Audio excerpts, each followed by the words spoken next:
Mga kapuso, naunsyami ang inaasahang retirement claim ng isang SSS member dahil sa nakitang pagkakaiba sa kanyang pangalan sa birth certificate at mga ID.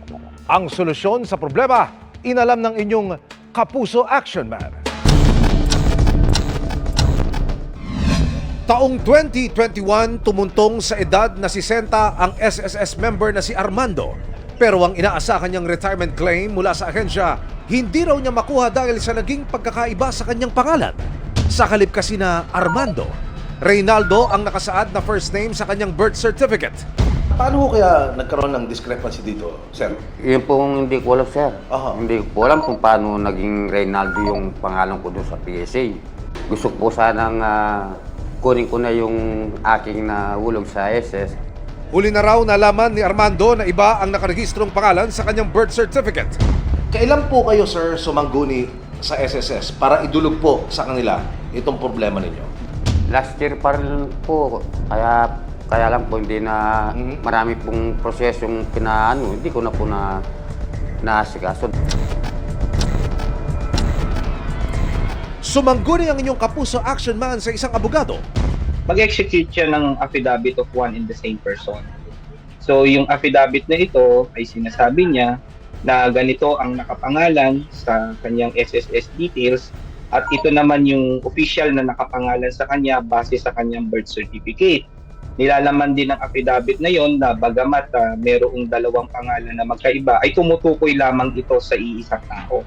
Subukan niyang ipa-correct yung kanyang details sa SSS. Maaring i-require siya na mag-submit ng mga dokumento para magpatunay na siya talaga yon.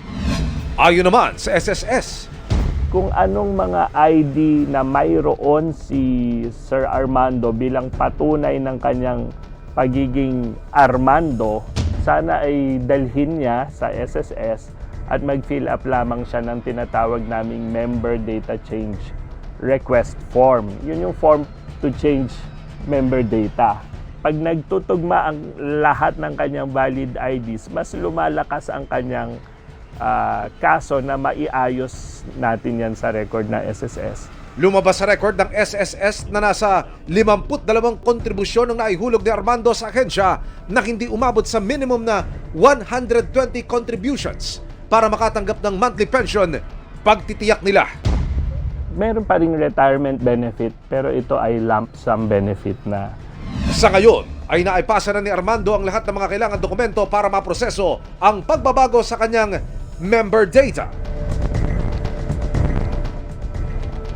Tututukan namin ang sumbong na ito. Para sa inyong mga sumbong, pwedeng mag-message sa Kapuso Action Man Facebook page o magtungo sa GMA Action Center sa GMA Network Drive, Corner Samar Avenue, Diliman, Quezon City. Dahil sa anumang reklamo, pang-aabuso o katiwalian, tiyak, may katapat na aksyon sa inyong Kapuso Action Man.